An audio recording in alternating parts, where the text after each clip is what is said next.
Is Squid Game anti-Christian? Well, spoilers are ahead, not just for episodes 4 and 5, but for the whole series, so get ready and be warned. It's in the third game of tug-of-war that we're introduced to two new characters. Player 240, Ji Young, and player 244, who is assumed to be a Christian pastor.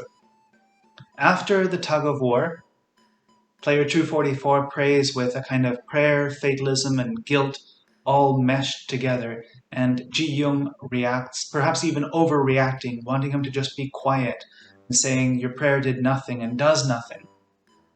It seems like she's too harsh, but as the show goes on, we see player 244 use his Bible quotes, use his excuses of faith to justify murdering people, even in their sleep, or sexism, using prayer later as an excuse to kill somebody else when they're on the bridge.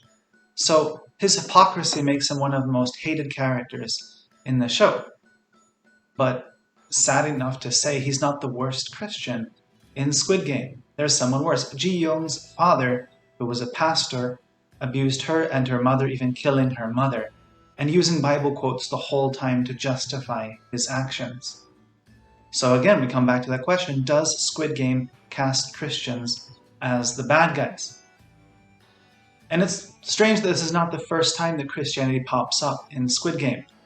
They love to do the mirroring, the foreshadowing, so Christianity pops up at the entrance to Squid Game and at the exit. The very beginning, where the recruiter approaches Gi-hun, Gi-hun's response is, I don't believe in Jesus. I'm not interested in a discussion about Christianity or about who Christ was. At the very end, when he's taken out of the limousine, he meets up with a Christian missionary who's the first one to come over to him.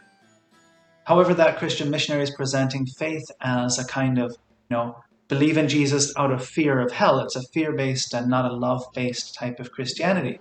So both of them are kind of played for jokes, to be honest. So again, our question, okay, is Christianity a joke at best and at worst a sick excuse? Well, we have to go back to a different type of tug-of-war.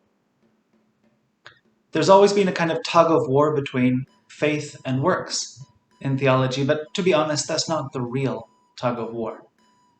The real tug-of-war is between a faith alone and a faith that goes into works, a faith that has actions, that puts its faith into practice. And the Bible is really clear that faith without works is dead. Or as St. James says, I will show you my faith by my actions. Whenever I'm asked, who goes to heaven, Father? I go to what Jesus said. When Jesus has the whole world before him, the final judgment, his question is not, what did you believe, what didn't you believe, but did you show kindness to the least of these, to me? And so the series also ends with a replay of this. Showing of kindness regardless of what you believe. There's a good Samaritan who the Koreans who've seen this show say definitely that man was not a Korean. So a foreigner who goes and takes care of a man dying by the side of the road without knowing what that man believes. Maybe the man is also wrong, and yet he goes and shows kindness to this man when this man's compatriots were just walking by. So both the Bible and our faith and Squid Game condemn player 244 and his dead excuse of a faith. Are any Christians presented well in Squid Game? Or is it just anti-Christian? St. Francis of Assisi has a quote attributed to him, which is, preach the gospel, if necessary, use words. That the gospel is preached by our actions. And we see someone quietly preaching her faith in her actions by, as Jesus said, taking care of the least of these, taking care of orphans, feeding them, caring for them with kindness, caring for a little garden. We meet a nun in episode 2. She's taking care of Sebuk's brother's orphanage. She's a kind lady, she smiles, she does the best she can. She's also the first person we meet in Squid Game who is recognizably really a Christian.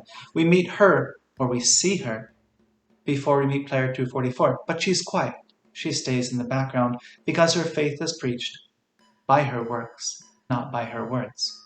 So Squid Game presents a quiet, hardworking, and kind faith and ends with a replay of one of Christ's own parables. It's in the middle that it criticizes a faith without works and using selected, cherry-picked Bible quotes to justify oneself. So when we go back to the tug-of-war, on the tug-of-war between a fake Christianity and a Christian faith lived with actions, Squid Game clearly makes a faith with works the winners. So I think we could all say it's pro-Christian, just anti-fake Christian. God bless.